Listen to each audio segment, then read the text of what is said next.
The law requires me as superintendent to submit a budget to the board by the December-January meeting. Then there's a process from January through February, roughly, where we ask the public for their comments about our budget.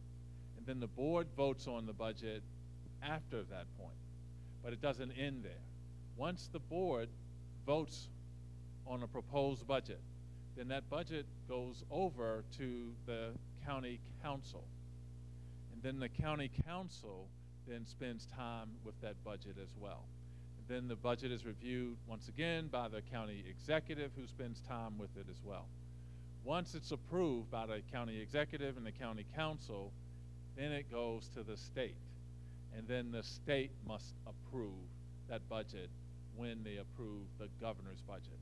So that's how this process works. So we think it's very important for you as parents and citizens and interested individuals to understand that process. Always a believer that an organization's budget is a true picture of the priorities of the organization, because it's ultimately what we as a district and as a community are choosing to invest the limited resources that we have.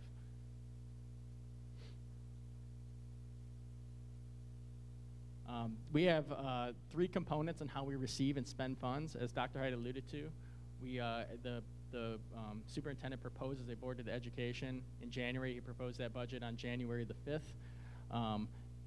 Simultaneously that the budget decisions at the state are going on, and as well as county decisions that will go on, and we'll go into that in a little more detail as well. So for fiscal year 13, the budget the superintendent just proposed, it's $1.64 billion, which is roughly the same budget as we had in fiscal year 12. As you see from the slide, the breakdown is roughly 54% of our budget comes from the state of Maryland, roughly 6% comes from the federal government, 38% from county government, and the rest from board sources. So again, the timeline, as the superintendent alluded to, is we propose a budget in January. The board holds 3 public hearings and 3 work sessions in the month of January and February. Deliberations happen, and then the board then actually places a vote. We are required by law to send a budget to the county executive by March the 1st.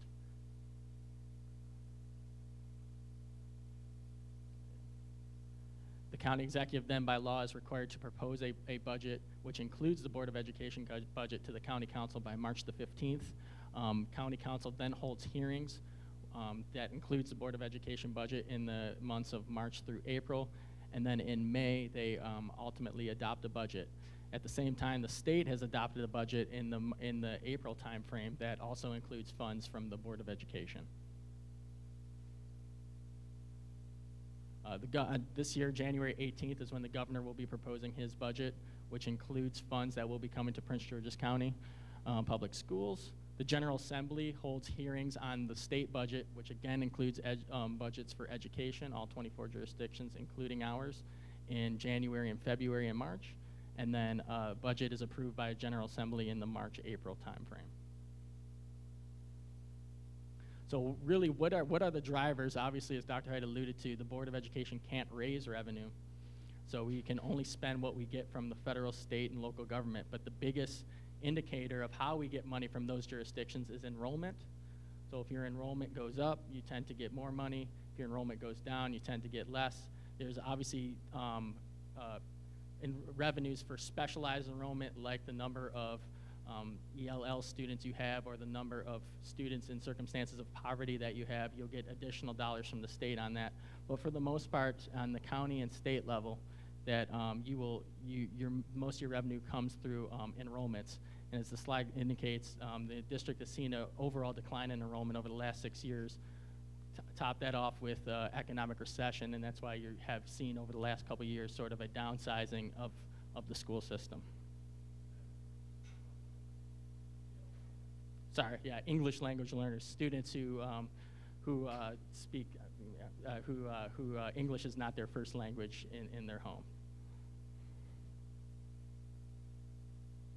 And so as you see, this is over the last, since 2008, you've seen an overall decline in enrollment, both in pre-K through 12 and K through 12. And the reason we distinguish this is The state actually does not give dollars to the school district for their pre-K, for our pre-K students. So we only get funds for our students in K through 12. But again, that overall decline indicates that we have received less revenue over the past couple of years due to a roughly 6,000, 6,500 decline in our overall student population, while at the same time we are seeing a sharp increase in English ELL population of nearly 3,000 students, and then over the last 4 years, again talking about the economics in the economic recession, we've seen a 10,000 student increase in students of circumstances of poverty. So we are seeing a changing demographic here in the school system. As I alluded to earlier, we are proposing a relatively flat budget for fiscal year 13. So you can see the revenue approved budget for FY 2012 at 1.614, and then again for fiscal year 13, we are asking for a $1.614 billion budget. These numbers could change, again, depending on what the state budget looks like and also what the county budget looks like as well.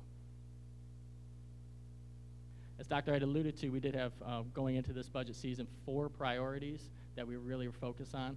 Obviously, one is funding student needs, supporting employees, investment in innovative programs, and then trying to remain stable financially. And within those priorities, we, again, want to invest to ensure that we have a relatively stable fund balance, continue to invest in student needs by diverting funds from central and support offices to get as many resources into the classroom as possible.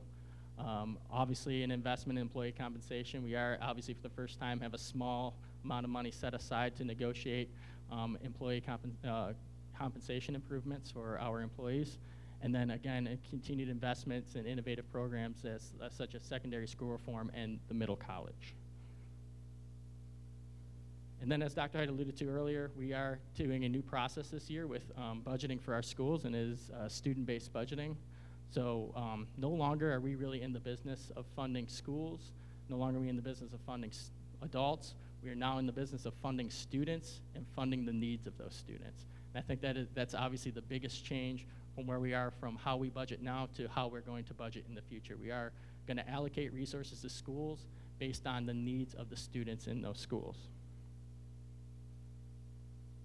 And this is the sheet that actually shows you how we're actually going to fund those students. So every student in the district gets a basic dollar amount attached to them. So if you think of a student with a backpack full of money, every student in the district has a backpack full of $3,077. But some of those students have different needs than other students. The way we budgeted before is if you had 2 elementary schools with 500 students in each school, we would fund you the exact same way. You have 500 students, we'd give you a staffing formula, it would give you a certain number of staff positions. What we decided to do this year is we're going to give principals and school communities a dollar value, not just based on those 500 students, but on the needs of those 500 students, whether it be certain grade level, whether they come from circumstances of poverty, whether they are low on state tests, whether performing well on state tests, and whether they're learning English either at a beginning, middle, or advanced level. And so again, it is funding student need. And so now instead of understanding that we have 180 schools all with different needs and that can be structured in different ways to meet the needs of those students, we think that this is really a formula that lays out the priorities, the board's definition of equity, which means the least get the most. And so we think this is the most equitable way to distribute these resources amongst our 180 schools that would be participating in student-based budgeting. So again, the guiding principles, that it's student-focused, meaning we're now funding based on student need, that it's equitable, that we're getting resources to the students in schools that need it the most, that it's transparent. So starting, I believe by the end of the week, Friday, all school budgets will be posted on the website. The principals right now are working through their budgets to allocate staffing based on those budgets. And once those decisions are made, those will also be posted on the website. It'll be a searchable document, so you can go to any school budget and download to see what their budget looks like, and that will, again, be available Friday. And that it's flexible, and that now decisions are no longer made by central office for school-based positions, that it's then recommended by the principal in conjunction with talking with the leadership of the building and also the school community, that those budgets then come for review by central office and then ultimately to the board for approval. Just moving forward, here's some more specific dates. The superintendent introduced his budget on January 5th.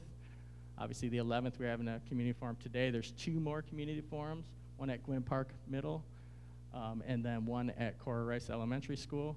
The first budget work session for the board is January the 24th. That's followed also by a public hearing. So there's no public comment at the work session, which begins at 5, but there is a public hearing for public comment beginning at 7 o'clock. And the dates for those hearings are all at Sasser, and it's January 24th, February the 16th, and then February the 21st.